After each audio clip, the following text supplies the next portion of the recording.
दोस्तों रिलायंस पावर की बात करें, स्टॉक बहुत ही तेजी से दौड़ रहा है। 9 रुपीज़ का लो बना के देख सकते हो, इस समय 16 के आसपास आ चुका है। यानी पिछले 1 डेढ़ महीने में स्टॉक ने बहुत ही बेहतर रिटर्न दिया है। अब ये समझ सकते हो कि पिछली बार यानी जब वर्दे पार्टनर्स ने यहाँ पे बड़ा इन्वेस्टमेंट करने का अनाउंसमेंट किया, उस समय स्टॉक 11 से दौड़ा था, 25 तक चला गया था।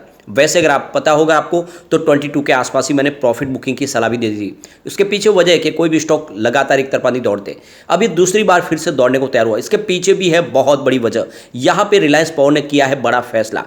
क्या है वो फैसला और उसके क्या मायने समझने की कोशिश करेंगे। इसके बाद में अगर देखें तो जो बड़ी बड़ी डील हो रही है, लगातार वॉल्यूम में वृद्धि हो रही है, उसकी वजह से यहाँ पे एक तरह से माहौल पॉजिटिव बना हुआ है। बड़े फंड हाउस की काफ़ी अच्छा यहाँ पे अब रुझान पॉजिटिव होने लगा है, तो उसकी वजह से स्टॉक आगे जाने की भी संभावना बन रही है। और जिस सेक्टर में कंपनी काम करे उसमें तो ऑलरेडी गवर्नमेंट का पूरा सपोर्ट मिल रहा है। तो क्या रिलायंस पावर में इस समय इन्वेस्टमेंट करना चाहिए, जानने की कोशिश करेंगे इस वीडियो के माध्यम से। दूसरी तरफ जेपी पावर, अब थर्मल पावर प्लांट और हाइड्रो इलेक्ट्रिक पावर प्लांट दोनों में ही कंपनी का कामकाज है। और विष्णुप्रयाग में इनका जो हाइड्रो पावर प्लांट है वो तो बहुत ही बड़ा है, यानी वर्ल्ड का एक बड़ा प्लांट कहा जाता है। बिजनेस काफ़ी अच्छा है और कंपनी बहुत पुरानी है, सीमेंट के बिजनेस को बेच के अपने कर्ज को कम करने की कोशिश कर रही है और उसके नतीजे भी देखने को मिल रही है।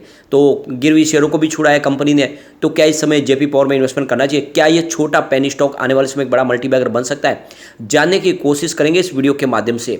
लेकिन फ्रेंड उससे पहले अगर आप पहली बार हमारे चैनल पर आए तो चैनल को सब्सक्राइब कर दीजिए, एक बेल आइकॉन दबा दीजिए ताकि जब भी नया वीडियो बने पहला नोटिफिकेशन आपको मिले। वीडियो पसंद आए तो लाइक शेयर जरूर कीजिए। चलो फ्रेंड्स वीडियो स्टार्ट करते हैं। मैं हूं आपका दोस्त एस बी दवे और हमारे अपने चैनल ऑनलाइन कमाई में आपका बहुत बहुत स्वागत है। सबसे पहले अगर रिलायंस पावर की बात करें तो देखिए स्टॉक की शुरुआत पॉजिटिव हुई 16.30 के साथ में, क्योंकि क्लोजिंग थी कल की 15.85 की, लेकिन जो इंट्राडे का लो वो 15.65 का, यानी स्टॉक आपको निगेटिव ट्रेंड करता हुआ दिखाई देगा, नहीं रेड जोन में जाएगा। उसके पीछे वजह है कि कुछ बड़े फंड हाउस ने जम के प्रॉफिट बुकिंग की है, लेकिन जो हाई है वो 16.90 का, यानी स्टॉक बिल्कुल 70 तक इंट्राडे में गया। बहुत बड़ा अप डाउन देखने को मिलेगा, 15% की लो और 16.90 का हाई, यानी काफ़ी लोगों ने अपना प्रॉफिट बुकिंग भी किया और काफ़ी अच्छी खरीदारी के दम पे स्टॉक ऊपर भी गया। अंत में 16 के आसपास क्लोजिंग नहीं, जहाँ पे 0.95% की तेजी देखने को मिली, यानी लगभग 1% की तेजी। तो ये आप समझ सकते हो इतना बड़ा अप डाउन, इसका मतलब ये है कि लोगों का रुझान स्टॉक की तरफ काफ़ी ज़्यादा बढ़ चुका है। अब क्यों ना हो, पिछले एक महीने में स्टॉक ने 37% का जबरदस्त रिटर्न दे दिया। जो 11 के आसपास स्टॉक था इस समय 16 के आसपास है। सिर्फ 5 दिन की बात करें 16% की जबरदस्त तेजी बताई स्टॉक ने। 13 का स्टॉक इस समय 16 के पार है। वॉल्यूम में काफ़ी अच्छा इजाफा है। पिछले एक महीने पहले इसका 15 करोड़ का वॉल्यूम था, 3 करोड़ की डिले उठाई गई थी। 1 वीक पहले 21 करोड़ का वॉल्यूम था, 5 करोड़ की डिले उठाई गई थी। और आप देख सकते हो कि कल 41 करोड़ का वॉल्यूम था, 8 करोड़ की डिले उठाई गई थी और आज भी 31 करोड़ का वॉल्यूम हुआ। तो ज़बरदस्त वॉल्यूम में कामकाज हो रहा है। और इसके पीछे सबसे बड़ी वजह है कि कंपनी, इनका जो विदर्भ इंडस्ट्रीज, जो रिलायंस इंडस्ट्रीज की सब्सिडीज कंपनी है, ये पावर कंपनी जो कर्ज के दलदल में फंसी हुई है। अब इसके कर्ज के जो दाता जो है, जो लैंडर्स है, उनका सारा का सारा वन टाइम सेटलमेंट करना चाहती है रिलायंस इंडस्ट्रीज, यानी करीब 1200 करोड़ रुपीज़ में वन टाइम सेटलमेंट करने की पेशकश की है इनके लैंडर्स के आगे। और कंपनी चाहती है कि सारा का सारा कर्ज चुका के पूरी तरह से कर्ज मुक्त होया जाए।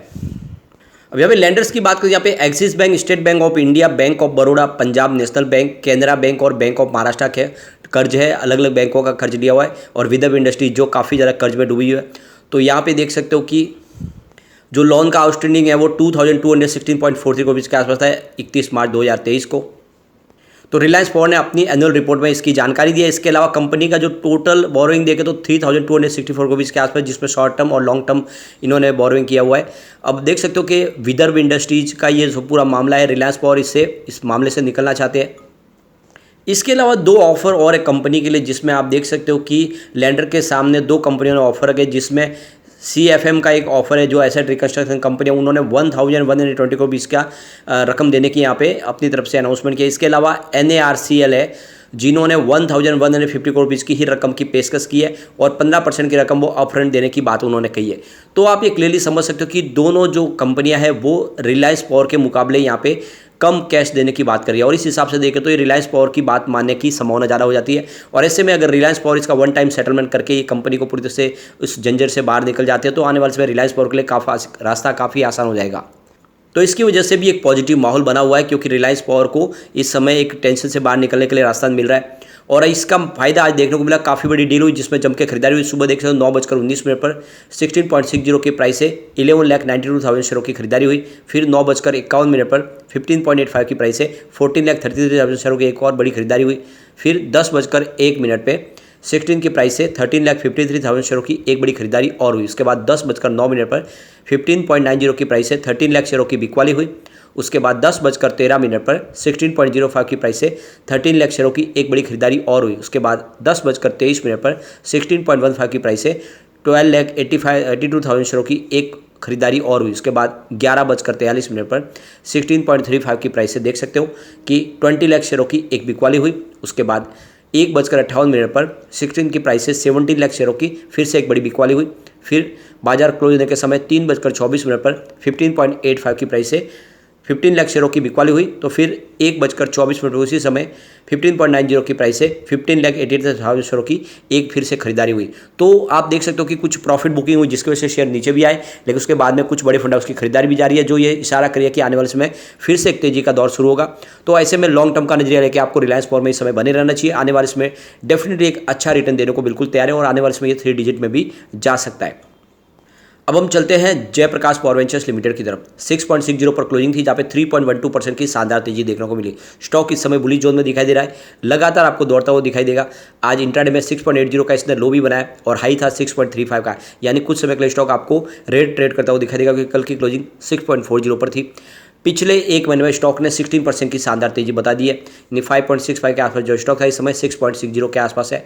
सिर्फ 5 दिन की बात करें स्टॉक में 8.20% की शानदार तेजी बनी है, यानी स्टॉक शानदार तरीके से दौड़ना शुरू हो गया। वॉल्यूम में ज़बरदस्त इजाफा है, लगातार वॉल्यूम बढ़ रहा है और ये इशारा है कि स्टॉक में एक तेजी का दौर शुरू हो सकता है। पिछले एक महीने पहले इसका 6 करोड़ का वॉल्यूम था, 2 करोड़ की डीले उठाई गई थी। 1 वीक पहले 11 करोड़ का वॉल्यूम होता, 3 करोड़ की डीले उठाई गई थी और कल इसका 13 करोड़ का वॉल्यूम होता, 4 करोड़ की डीले उठाई गई थी, आज 16 करोड़ का वॉल्यूम हुआ। तो वॉल्यूम लगातार बढ़ रहा है और जिस तरह से वॉल्यूम बढ़ रहा है ये आप समझ सकते हो कि आने वाले समय एक पॉजिटिव माहौल बनने की संभावना बन रही है। कंपनी की परफॉर्मेंस देखिए 2021 के बाद में लगातार इसका बिजनेस बढ़ रहा है। रिवेन्यू देख सकते हो कि 2021 में यहाँ पे 3,301 करोड़ के आसपास था, जो 2023 आते थे 5,786 करोड़ तक पहुँच गया। इसके अलावा कंपनी के प्रॉफिट लॉस की बात करें तो 2020 में कंपनी को 2,214 करोड़ का भारी नुकसान था। फिर इस समय अगर आप देखें तो मार्च 2023 की बात 55 करोड़ का कंपनी को प्रॉफिट है। प्रॉफिट भले ही कम हुआ पिछले 2 साल के मुकाबले, लेकिन अभी भी फाइनल प्रॉफिट में बनी हुई है कंपनी लगातार। इसके अलावा जो सबसे शानदार आंकड़ा है वो है इसका प्रमोटर होल्डिंग, जिसमें आप देख सकते हो कि शेयर गिरवी छुड़ाए गए। फिलहाल प्रमोटर होल्डिंग सेम है 24%, लेकिन 94.63% के शेयर गिरवी थे सितंबर क्वार्टर तक। अब वो गिरवी शेयरों को छुड़ाया गया। फिलहाल जो आप देखें तो मार्च 2023 में इनके जो गिरवी शेयर है वो 79.20% है। तो काफ़ी ज़्यादा प्रमोटर ने अपने गिरवी शेयरों को छुड़ा लिया और ये एक तरह से देखें तो काफ़ी बड़ी पहल है। और जिस तरह से लगातार अपने गिरवी शेयरों को छुड़ाया जा रहा है, इससे एक बात तो समझ में आ रही है कि आने वाले समय में यहाँ पे एक पॉजिटिव माहौल बन सकता है। तो ऐसे में छोटा पेनी स्टॉक कमाल कर सकता है। अब यहाँ पे अगर हम एफआई की बात करें, लगातार एफआई जम के निवेश कर रहे हैं। मार्च 2022 की बात करें उनकी मात्र 1.20% की होल्डिंग थी, जो लगातार हर क्वार्टर में बढ़ते हुए आप देख सकते हो कि मार्च 2023 में 4.97% तक पहुँच गए, यानी 5% के आसपास पहुँच गए। पिछले एक साल में जहाँ पे होल्डिंग एफआई की 1% के आसपास थी वो 5% तक चली गई है, यानी एफआई बहुत भारी निवेश कर रहे हैं। डीआई की बात करें तो मार्च 2022 में 23.12% के आसपास होल्डिंग थी, जो दिसंबर में घट के 22.22% पर आई, लेकिन इस बार मार्च में 22.26% हुई है। तो देख सकते हो कि पिछले मार्च के मुकाबले अभी भी कम जरूर है, लेकिन दिसंबर के मुकाबले डीआई ने भी अपनी होल्डिंग बढ़ा दी है। तो एफआई और डीआई दोनों का निवेश बढ़ा है। अब कम हुए शेयर तो किसके, वो है जनरल पब्लिक के। मार्च 2022 में देखते तो 51.68% की होल्डिंग थी, जो इस समय 48.78% के आसपास आ गई। तो जनरल पब्लिक डर के अपने शेयर बेच रहे हैं, लेकिन एफआई और डीआई जम के खरीदारी करें और ये इशारा है कि स्टॉक आने वाले समय आपको जबरदस्त रिटर्न दे सकता है। कम्युनिटी सेंटिमेंट स्टॉक के साथ बनाओ, देख सकते हो 70% बाई की कॉल है, 20% सेल की कॉल है, 10% होल्ड की कॉल है, यानी 100 में से 80% लोग इसको लेना पसंद करें। तो ऐसे में आपको इसमें इन्वेस्टमेंट करना चाहिए। मुझे लग रहा है आने वाले समय ये आपके रकम को दुगना करने की ताकत तो रखता ही है। लेकिन फ्रेंड, कोई भी इन्वेस्टमेंट करने से पहले अपने फाइनेंशियल एडवाइजर से बारे में ले ले या अपना खुद का रिसर्च करें, क्योंकि मैंने वीडियो आपके एजुकेशनल पर्पज़ के लिए ही बनाया। वीडियो पसंद आए तो लाइक से जरूर कीजिए और चैनल को सब्सक्राइब कर दीजिए। Thank you friend.